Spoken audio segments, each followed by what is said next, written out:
आज हम जो बात करने जा रहे हैं वो है pair of linear equations in two variables. Sir pair का मतलब होता है दो इक्वेशन चाहिए, टू वेरिएबल्स का मतलब है सर दो वेरिएबल इन्वॉल्व होने चाहिए एक्स एंड वाई, और लीनियर का मतलब कि हर वेरिएबल का पावर क्या होना चाहिए, वन होना चाहिए। मतलब हमें दो ऐसे इक्वेशंस एक्स और वाई में चाहिए जिनका पावर वन हो। सो स्टैंडर्ड फॉर्मेट जो होता है वो होता है a1x plus b1 by plus c1 बराबर zero, a2x plus b2 by plus c2 बराबर जीरो। सो ये जो दोनों इक्वेशंस है ना, ये ज्योमेट्रिकली लाइन को रिप्रेजेंट करते हैं। सो ये भी एक लाइन को रिप्रेजेंट करेगा और ये भी एक लाइन को रिप्रेजेंट करेगा। अब सॉल्यूशन, इनके सॉल्यूशन का क्या मतलब है? सर सॉल्यूशन का ये मतलब होता है कि हमें वो एक्स और वाई चाहिए जो दोनों इक्वेशन को साइमल्टेनियसली सेटिस्फाई करे। सो कोई भी पेयर ऑफ लीनियर इक्वेशंस है ना, जो दो इक्वेशन दिए हुए हैं वो कंसिस्टेंट कब कहलाएंगे? जब इनका कोई ना कोई सॉल्यूशन आएगा, मतलब कोई ना कोई ऐसा पॉइंट आएगा जो इन दोनों को क्या करेगा, सेटिस्फाई करेगा। और इनकंसिस्टेंट कब कहलाते हैं? When they have no common points which satisfy this two equation simultaneously, मतलब नो सॉल्यूशन। ठीक है। सो कंसिस्टेंट का मतलब होता है यूनिक सॉल्यूशन, अगर हुआ तब भी कंसिस्टेंट कहलाएगा, या इनफाइनाइटली मेनी सॉल्यूशन हुआ तब भी कंसिस्टेंट कहलाएगा।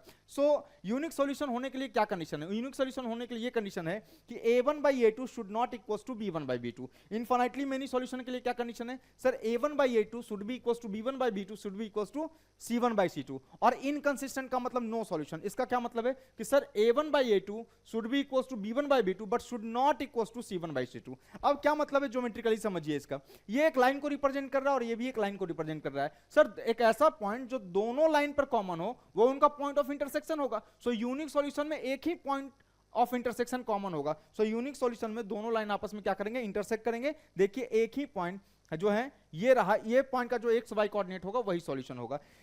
कोइंसिडेंटल लाइन, सो इनफाइनाइटली मेनी सॉल्यूशन का ये मतलब होता है कि सर बहुत सारे पॉइंट जो है ना वो इन दोनों इक्वेशंस को सेटिस्फाई कर रहे हैं। मतलब सर एक के ऊपर दूसरा लाइन जो है वो क्या है, लाई कर रहा है, मतलब कोइंसिडेंटल है। सो देखिए इस पर क्या है, infinitely many points, we can get many point which satisfy this two equation simultaneously. और नो सॉल्यूशन का मतलब सर कोई भी जो दोनों लाइंस है ना उसमें से कोई भी इंटरसेक्ट नहीं करना चाहिए, मतलब कोई भी पॉइंट ऐसा नहीं होना चाहिए जो दोनों लाइन पर लाई करे। So line must be parallel. So ये कंडीशन किसका है, पैरेलल का। So this was all about consistent and inconsistent.